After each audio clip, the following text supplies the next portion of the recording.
Olá, meus queridos, minhas queridas, está começando mais um Descomplica Textos Bíblicos com Crefson Dias, esse que vos apresenta.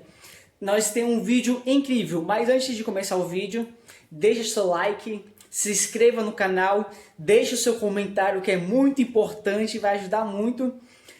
Vamos lá, hoje nós estaremos abordando sobre a vida do apóstolo Paulo. Quem foi esse homem? Vamos lá, a primeira vez que ele é mencionado na Sagrada Escritura é no livro de Atos dos Apóstolos, capítulo 7, versículo 58, onde está vendo o martírio de Estevão. No momento onde Estevão é tirado da cidade para ser apedrejado, Estevão tira suas vestes e joga aos pés de Saulo.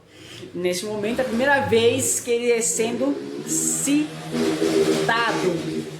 Antes disso, vamos voltar um pouquinho atrás na história. O apóstolo Paulo é da tribo de Benjamim. O seu pai e a sua mãe, sua família, era judeu, porque era da tribo de Benjamim.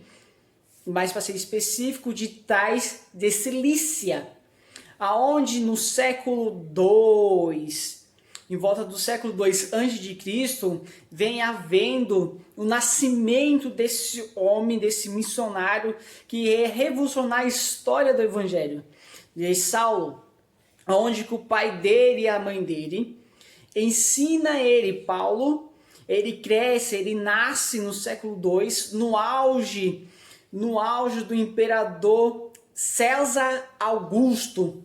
Então, no momento que melhor que Roma estava na plenitude do seu império.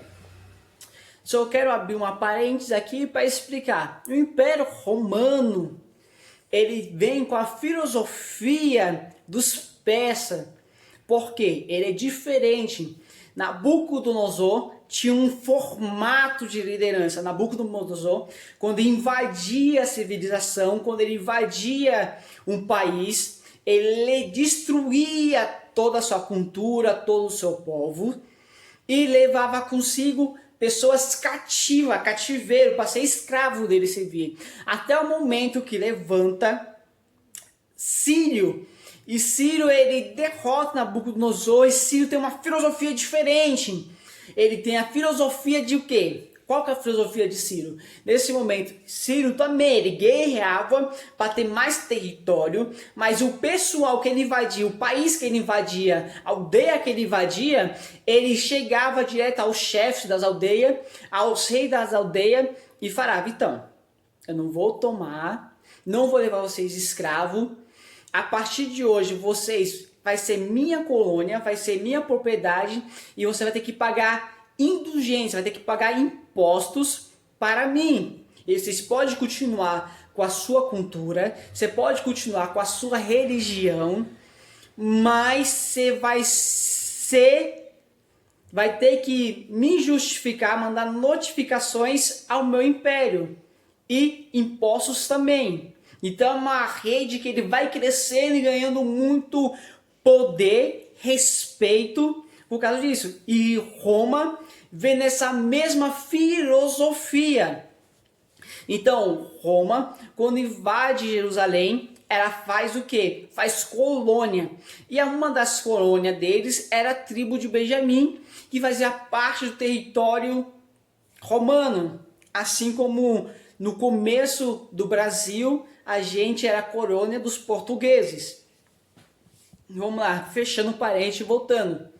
E esse jovem vem crescendo, e naquela época a educação era diferenciada. A educação do jovem, para ele aprender a estudar, ele tinha que ir para a sinagoga e aprender com os rabinos, com os pastores, com o mestre daquela época. E Paulo vai, assim, quando ele tinha seus 6 anos de idade, os pais dele mandam ele para Jerusalém, para ele aprender com um homem muito famoso chamado Gamaliel, daquela época. E Gamaliel instrui Paulo. Então Paulo, na seita dos fariseus, ele cresce com amor, com zelo e respeito respeito à sua religião. Então ele cresce um homem muito zeloso, muito cauteloso, muito cuidadoso com tudo aquilo que ele fazia.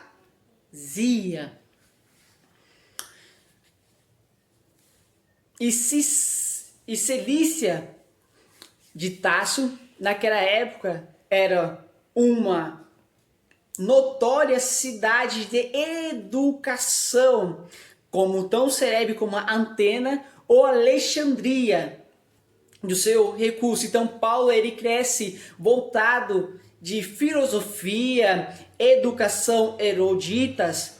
Então ele cresce com muita riqueza de cultura, um homem muito culto.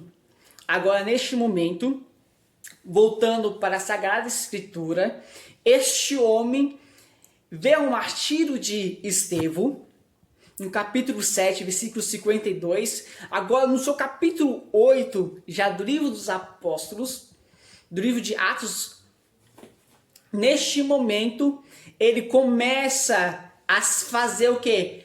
A perseguição ao povo de Deus, ao cristianismo.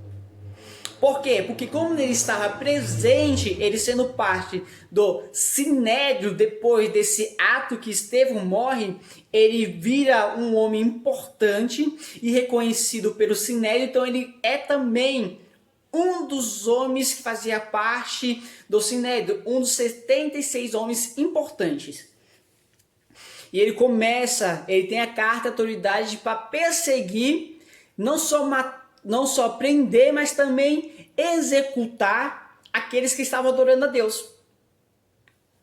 No capítulo 8 do livro de Atos dos Apóstolos, o apóstolo Paulo indo a Damasco, ao caminho de Damasco, ali a história dele muda da água para o vinho, da noite para o dia. Ali ele estando no seu cavalo, o Senhor aparece para ele e ele começa aquele diálogo com o Senhor falando: mas quem és tu, Senhor? Eu não te persigo. E neste momento, o Senhor mudou a história dele. E ele teve um encontro com Cristo. Desde o momento que ele teve encontro com Cristo, Cristo já marcou o ministério dele como apóstolo. Mesmo ele sendo apóstolo, ele é um título de apóstolo e tendo a consciência que ele exercia o ofício de apóstolo, ele não se achava que fazia parte dos 12. Como ele tinha plena ciência que ele era o 13º a ser escolhido. Mas Cristo precisava. Isso daqui eu vou explicar daqui a pouco. Neste momento, o apóstolo Paulo